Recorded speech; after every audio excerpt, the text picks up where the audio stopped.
온타리오주 정부가 부동산 정책을 발표한 이후 광역 토론토의 과열된 열기가 조금 식어가고 있습니다. 앞으로 주택 시장에 작지 않은 폭의 변화가 예상되는 가운데 슈퍼채널 얼티비는 업계 전문가인 로열 르페이지 한인 부동산의 마이클 박 지점장과 홈라이프 프론티어의 이원권 에듀케이션 디렉터를 만나 물었습니다.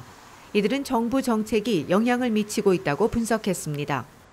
지금 일단 약간의 가격이 조정하거나 폭등세가 정지된 것만은 분명하고요. 이게 얼마가 더 갈지, 어느 정도로 집값이 더 빠질지, 아니면 다시 얼마 가지 않아서 반등할지는 모르지만 이미 최정점보다는 가격이 떨어졌고 매매량도 떨어진 건 분명하고요. 거기에도 약간의 영향을 미친 것 같아요. 그래서 조금 포텐셜 바이어들이 관망하는 자세로 돌아섰고, 지난 2, 3월에 하도 워낙 그 멀티플 오파에 쫓아다니면서 바이어들의 에너지조차도 지금 조금 소진돼서 좀 쉬어가는 모습인 것 같습니다. 정부 정책이 발표된 지난달 20일 이후 집값도 변했습니다. 단독주택은 가격이 떨어졌고 콘도는 가격이 떨어지지 않았습니다. 집을 살 수 없는 사람들이 선택할 수밖에 없는 투베드룸 쪽으로 몰려서 투베드룸의 주택가 콘도 가격이 급상승을 했습니다. 특히 많은 한인분들이 살고 계신 노을수역 같은 경우에 아마 많이들 알고 계실 거예요. 한 15% 이상의 세대 사이에 올랐다. 어림짐작해서. 시장 반응도 관망세로 변했지만 여전히 핫한 시장은 있었습니다.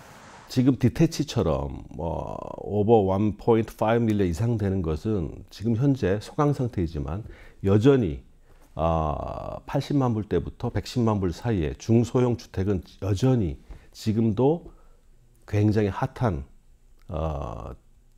금액으로 거래가 되고 있습니다. 그러면 지금 집을 사는 것이 좋은지 전문가들에게 조언을 부탁했습니다. 지금은 꼭 필요한 경우가 아니라면 조금 관망하시는 것이 좋을 것 같아요. 지금 아무리 공급이 많다고 해도 지금 포텐셜 바이어 분들이 생각할 만큼의 가격이 하락하진 않았거든요. 만약에 정말 과다 공급 물량이고 수요가 딸리고 이래서 가격이 만약에 하락했다고 하면 그래도 저는 좀 관망해 보라고 할 것 같아요.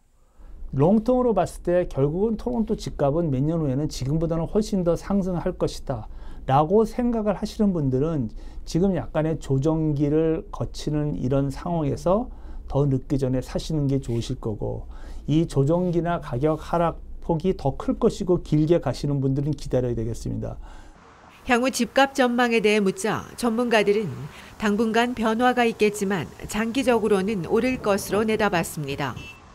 전반적인 지금 예상은 집값이 어느 정도의 좀 쿨다운을 하고 좀 보합세나 이런 쪽으로 가다가 아니면 약간 빠지거나 하다가 다시 긴 그 롱텀으로 장기로 봐서는 집값의 상승은 또 다시 완만하게 올라가지 않을까, 큰 폭등은 없을 것으로 보입니다. 그러니까 금년 들어가면서 30% 이상의 급등했지 않습니까? 그런 급등 현상은 없겠지만은 소폭의 상승세는 유지할 수밖에 없다라는 것이 조심스러운 관망입니다.